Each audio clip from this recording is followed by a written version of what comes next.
Welcome. This is Radio Pras.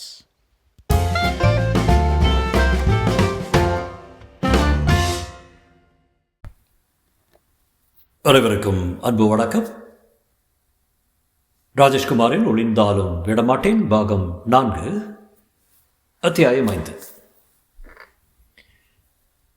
Damini பங்களாவுக்குள் காரை நுழைத்து நிறுத்திய போது அங்கே ஒரு பிடிவாத நிசப்தம் நிலவியது. போர்டிகோ படிகளேறி காலிங் பெல்லை அழுத்தினாள். உள்ளே இசை சிதறியதை தொடர்ந்து தர்மா வந்தான். அவனை பார்த்ததும் சின்ன பரபரப்போடு வரவேற்றான். வாங்கம்மா. அமைச்சர் இருக்காரா? ஐயா உள்ளே இருக்காரு, உங்களை தான் எதிர்பார்த்துட்ருக்கார், வாங்கம்மா. அவன் பின்னால் நடந்தாள் தாமினி. ஹோ என்று நிசப்தம் காத்த ஹாலை பார்த்து குழப்பமடைந்த கண்களோடு அவனிடம் கேட்டேன், யாரையும் காணமே? ஐயாவோட வீடு ராஜீவ் நகரில் இருக்கே, அங்கே தான் கட்சிக்காரங்க இருப்பாங்க. இது ஐயாவோட ரெஸ்ட் ஹவுஸு, இங்கே யாரோட தொந்தரவும் இருக்காது. நான் அதை கேட்கல, பாட்டிக்கு யாரும் வரலையா? பாட்டியா? பாட்டி இருக்குதுன்னு தானே என்ன வர சொன்னார் அவர். எனக்கு அதை பற்றி தெரியலம்மா. அவள் குழப்பம் நீடிக்க அவனுடன் நடந்தாள். ஹாலை ஒட்டினார் போல் இருந்த ஓர் அறையின் வாசல் வரை வந்தவன் அங்கேயே நின்று கொண்டான். ஐயா இந்த ரூமில் தான் இருக்காரு. அவள் தயக்கமாக உள்ளே சென்றால் வரவேற்பறை மாதிரி இருந்த அந்த அறையில் மங்களாய் மஞ்சள் வெளிச்சம் பரவி இருந்தது. கலர் டிவியில் வண்ணங்கள் அசைந்தன. திருச்சிற்றம்பலத்தின் கரகரப்பான குரல் கேட்டது. ஆமாம் தாமினே. அவள் நெற்றியை சுருக்கி கொண்டு அவருக்கு எதிரே வந்து நின்றாள். கர்ம. அவர் காட்டின எதிர் சோஃபாவில் அமர்ந்து கொண்டே கேட்டாள். சார் பார்ட்டி இல்லையா? கேன்சல் ஆயிடுச்சா? யார் சொன்னது பார்ட்டி இல்லைன்னு? யாரையுமே காணுமே. நீ தான் வர வேண்டியிருந்தது, நீ வந்தாச்சு. இன்னும் யார் வேணும்? அந்த ஆர்ட் ஃபிலிம் சம்மந்தமாக பேச டைரக்டரும் கதாசிரியரும் வருவாங்கன்னு சொன்னீங்களே, வந்திருக்காங்களே. என்ன சார் சொல்கிறீங்க? எங்கே வந்திருக்காங்க? நான் தான் டைரக்டரு, நான் தான் கதாசிரியர். தாமினியின் ஆச்சரியம் இன்னும் மதுகரி. நீங்களா? ஏம்மா என்னை பார்த்தா அப்படி தெரியலையா? ஸ்கூல் நாட்களில் நான் நாடகமெல்லாம் போட்டிருக்கேன். அந்த கலை தாகம்தான் என்னை கலை கலாச்சாரத்துறை அமைச்சராக ஆக்கியிருக்கு. என்னால் நம்பவே முடியல சார். கதாசிரியர் டைரக்டர்னு நெத்தியில் எழுதியா ஒட்டியிருக்கான். கதையை எனக்கு சொல்ல முடியுமா சார்? என்ன அவசரம், விருந்தை சாப்பிட்டுக்கிட்டே பேசலாமே. சார் நான் ஆர்வமாக வந்ததுக்கு காரணமே ஆர்ட் ஃபிலிம் பற்றி பேசத்தான் சார். பேச மாட்டேன்னு நான் சொன்னேன். உடனே கதையை தெரிஞ்சுக்கணுன்னு ஆவலாக இருக்குது சார். காத்திருக்க பொறுமை இல்லை. அவுட்லைனாவது சொல்லுங்கள். சொல்கிறேன் சொல்லி சில வினாடி கண்ணை மூடியவர் மெதுவாய் வார்த்தைகளை வெளியிட ஆரம்பித்தார். ஒரு செல்வாக்கான அரசியல்வாதி எதேச்சையாக வீடியோவில் ஒரு சினிமா பார்க்குறான். அதில் நடிக்கிற நடிகை அவனுக்கு ரொம்ப பிடிச்சி போயிடுது. அவன் செல்வாக்கை வச்சு அவளுக்கு விருதெல்லாம் வாங்கி தர்றான். அந்த ஒண்டிக்கட்ட அரசியல்வாதியின் அன்பில் மயங்கி போய் அவளையே அவனுக்கு கொடுத்துடுறா. தாமினி முகம் கருத்து போய் அவரை பார்த்தான். என்னம்மா அப்படி பார்க்குற? கதை எப்படி இருக்கு?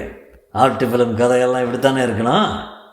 சார் நீங்கள் ஏதோ உள்நோக்கத்தோடு பேசுகிற மாதிரி இருக்குது. உள்நோக்கம்னு சொன்னால் என்னவோ போல் இருக்குது. கைமாறை எதிர்பார்த்து பேசுகிறேன்னு வச்சுக்கோயேன். சினி ஃபீல்டில் இருக்கிற உனக்கு ரொம்ப விலாவாரியாக சொல்ல தேவையில்லைன்னு நினைக்கிறேன். நான் நினச்சிருந்தா கண்டிஷன் போட்டுட்டு அப்புறம் விருதுக்கு உன் பேரை சிபாரிசு பண்ணியிருக்கலாம். அப்படியெல்லாம் நான் செய்யலையே. நீ ஏமாற்ற மாட்டேன்னு எனக்கு நம்பிக்கை இருந்தது. சினி ஃபீல்டு இருந்தாலும் நீங்கள் நினைக்கிற ரகம் இல்லை சார். நான் என்னம்மா விருதை வாங்கிட்டு நீ இப்போ திடீர்னு பல்ட்டி அடித்தா எப்படி? நான் எவ்வளோ ஆசையாக காத்துட்ருந்தேன்.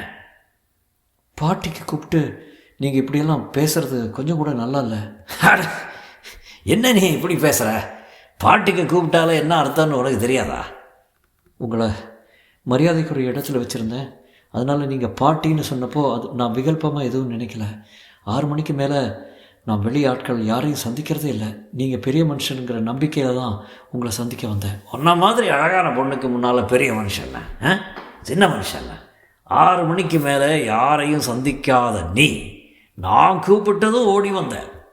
அதையே நீ எனக்கு கொடுத்த சிக்னலாக நினச்சிக்கிட்டேன். என் மேலே எந்த தப்பு இல்லை. திகைத்து போய் அவரை பார்த்தான்.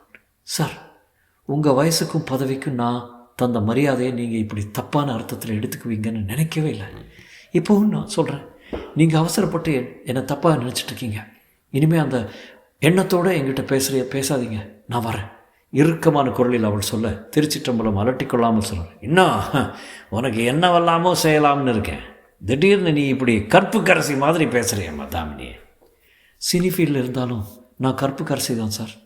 எத்தனையோ பேர் எனக்கு எப்படி எல்லாமோ வலை வீசிடுச்சுக்காங்க. யார்கிட்டையும் நான் சோரம் போனதில்லை. சரி, நானே ஆரம்பித்து வைக்கிறேன் என்று சொல்லிக்கொண்டே நெருங்கியவரின் கன்னத்தில் ரப்பென்று அரைந்து தள்ளிவிட்டு தாமினி வேகமாக அங்கிருந்து வெளியேறினாள். சுள்ளென்று எரியும் கன்னத்து தசையை பற்றி கொண்டு அவளை வெறித்தார் திருச்சிற்றம்பலம். பாகமாறு. 2ஆம் நாள் காலை தாமினி ஷூட்டிங்கிற்கு கிளம்பி கொண்டிருந்தாள். வாசலில் நிழலாடார் திரும்பினாள். சத்தியமூர்த்தி தெரிந்தாள். வாங்க, ஷூட்டிங் ஸ்பாட்லேருந்து ஃபோன் பண்ணினாங்களா? இல்லை மேடம். பேர் என்ன? அன்றைக்கி நீங்கள் மந்திரிக்கிட்ட போனப்பவே நான் உங்களை போக வேண்டாம்னு எச்சரிக்கை பண்ணேன், நீங்கள் கேட்கல. அவருக்குள்ள இப்படி ஒரு மிருக புத்தி இருக்குன்னு நான் நினைக்கல சத்தியமூர்த்தி. இப்போ என்ன ஆச்சு? இங்கே பாருங்கள். திரும்பினாள் தாமினி. சத்தியமூர்த்தியின் கையில் ஒரு வார பத்திரிகை இருந்தது. அதில் ஒரு பக்கத்தை புரட்டி அவளிடம் தந்தான்.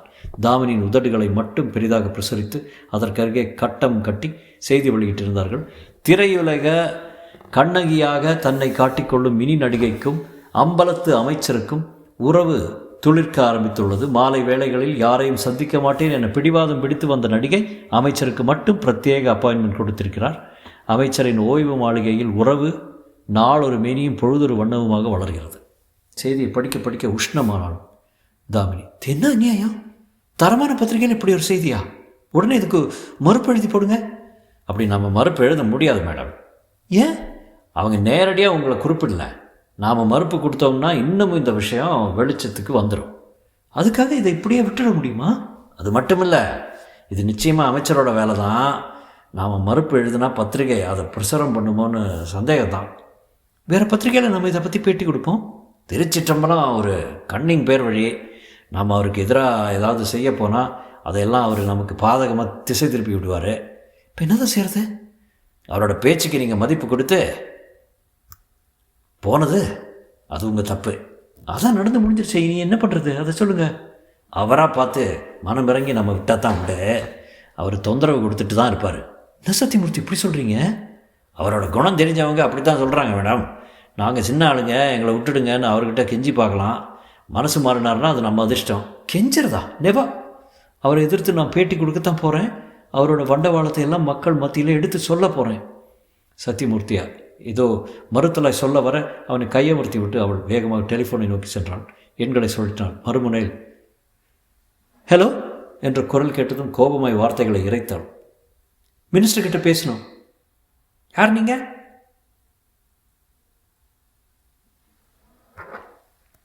நீ யார்? கார் டிரைவர் தர்மாவா? ஆமாங்க, நான் நடிகை தாமினி பேசுகிறேன். அவரை பேச சொல்லு. ஒரு நிமிஷம் லைனில் இருங்க. தாமினி காத்திருந்தாள். சொற்ப வினாடிகளுக்கு பின் திருச்சிற்றம்பலத்தின் கரகரப்பு குரல். ஹலோ, நான் தாமினி பேசுகிறேன். ஆச்சரியமாக இருக்கேன். ஆச்சரியப்படுறதுக்கு என்ன இருக்குது? நீங்கள் செஞ்சுருக்கிறது உங்களுக்கே நல்லா இருக்கா? என்னம்மா செஞ்சிட்டேன்? இந்த வாரம் முன்னோடி வார பத்திரிகையில் என்னை பற்றி தாறுமாறு எழுத வச்சுருக்கீங்களே. என்னம்மா சொல்கிற நீ? உன்னை பற்றி நான் எழுத வச்சேனா? ஒன்றுமே தெரியாத மாதிரி நடிக்க வேண்டாம் சார். அவங்க பங்களாவுக்கு வந்துட்டு போனதை திருச்சி எழுதியிருக்காங்க. அப்படியா? அவங்க எப்படி எழுதுனதுக்கு நான் என்ன செய்ய முடியும்? உங்கள் மூலமாக தான் விஷயம் வெளியே போயிருக்கணும். நான் உங்களோட ஒத்து போகாததால் நீங்கள் என்னை பற்றி இப்படி மோசமான கருத்தை பரப்ப துணிச்சிட்ருக்கீங்க. அட, எனக்கு ஒத்துழைப்பது தராமல் நழுவி போனப்போ உனக்கு கொஞ்சம் கூட காமன் சென்ஸ் கிடையாதுன்னு நினச்சேன். இருக்கும் போல் இருக்க. இருந்துமா சத்தம் இல்லாமல் என்னோட ஒத்து போகாமல் போனேன். சார், அனாவசியமாக அரட்டை அடிக்க நான் ஃபோன் பண்ணல. அந்த செய்திக்கு மறுப்பு தெரிவித்து நீங்கள் அப்போ அந்த பத்திரிகைக்கு ஒரு கடிதம் எழுதணும். எழுதுங்க. இல்லைன்னா நடந்தது என்னன்னு வேறொரு பிரபல பத்திரிகையில் நான் தெளிவுபடுத்த வேண்டி வரும். தாமினி என்று ஆரம்பித்து திருச்சிற்றம்பலம் ஏதோ சொல்ல வர தொடர்பை துண்டித்தாள் தாமினி. தொடரும்.